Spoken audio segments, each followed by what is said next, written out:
आयुक्तांची भेट घेतली आहे तुम्ही, काय कारण होतं, कुठला अवैध धंदा या पुणे शहरात सुरू आहे म्हणून आज भेट घेता?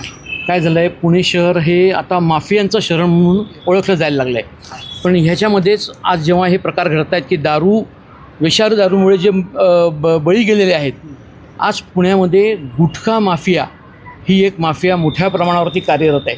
आणि आज महाराष्ट्र नवनिर्माण सेनेने आयुक्तांची भेट तेवढ्यासाठीच घेतली की आम्ही नुसती गुटखा माफियांवरती कारवाई करा असं म्हणत नाही आहोत, तर आम्ही आज त्यांची नावं उघड केलेली आहेत आणि ती नावं आम्ही आज आयुक्तांना दिलेली आहेत. त्याचबरोबर ते कुठला ब्रँड विकतात हा ब्रँडसुद्धा आम्ही त्यांना सांगितलेला आहे. रादर आम्ही त्यांना हेही सांगितलेलं आहे की साधारणतः ह्यांची गोडाऊन्स कुठे आहेत की जिकडून हा माल सप्लाय होतो अख्ख्या शहरामध्ये.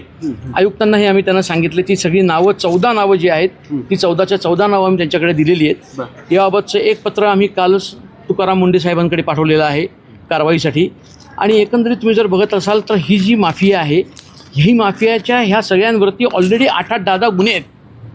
आणि एवढे गुन्हे असूनसुद्धा त्यांच्यावरती 328 आणि तात्पुरती असं कलम होतं. आम्ही मागणी केली आहे ह्यांना मकोका लावा, कारण का तसं हे संघटित गुन्हेगारीमध्ये येतं आणि तो मकोका लावा हे मागणीसाठी म्हणून आम्ही आज आयुक्तांना भेटलेलो आहे. आयुक्तांनी आमचं हे बघून त्याच्यावरती ताबडतोब सकारात्मक प्रतिक्रिया दिली आणि ऑर्डर दिले की ह्या सगळ्यांचे क्राईम रेकॉर्ड हे मला पाहिजेत आणि येत्या 8 दिवसाच्या आत यांच्यावरती कारवाई झाली पाहिजे. तुम्ही जी नावं दिलेत ते कुठले राजकीय पक्षाशी निगडीत आहेत का? काही राजकीय असणारच कारण का जे मला अपडेट्स आहेत यातले निम्मे अधिक जे आहेत ते वेगवेगळ्या पक्षांशी निगडीत आहेत. आणि पक्षांशी निगडीत आहेत. राजाश्रयाशिवाय एवढे मोठे धंदे बेमालूमपणे चालत नाहीत. आज पानटपऱ्यांवरती सर्रास गुटखा विकला जातो आहे.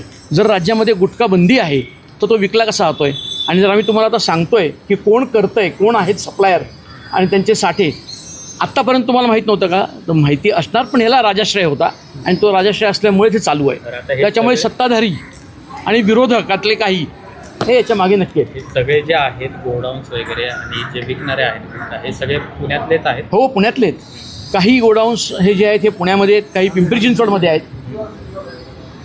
ते त्याबाबत पोलिसांना माहिती आहे. आता 8 दिवसांचं तुम्हाला आश्वासन दिलेलं आहे. हो. 8 दिवसानंतर जर कारवाई झाली नाही तर मग मनसे काय भूमिका असेल? नाही बघा, आता जर आम्हाला ही माहिती आहे, 8 दिवसात आम्ही पोलिसांवरती आमचा विश्वास आहे, नक्कीच पोलीस कारवाई करतील. पण जर का त्यांनी कारवाई नाही केली तर मग महाराष्ट्र नवनिर्माण सेना राजसाहेबांच्या सल्ल्यानुसार ठरवेल पुढे काय करायचं.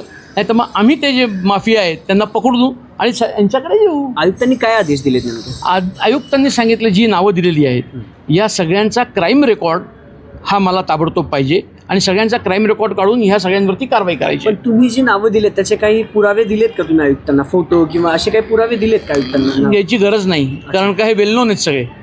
हे सगळे वेल नोन आहेत आणि ह्या सगळ्यांचे म्हटलं ना, हे जे आहे तुम्ही बघत असाल तर इथे सगळ्यांचे ब्रँड दिलेले आहेत की कोण विमल विकतंय, कोण हिरा विकतंय, कोण तानसेन विकतंय.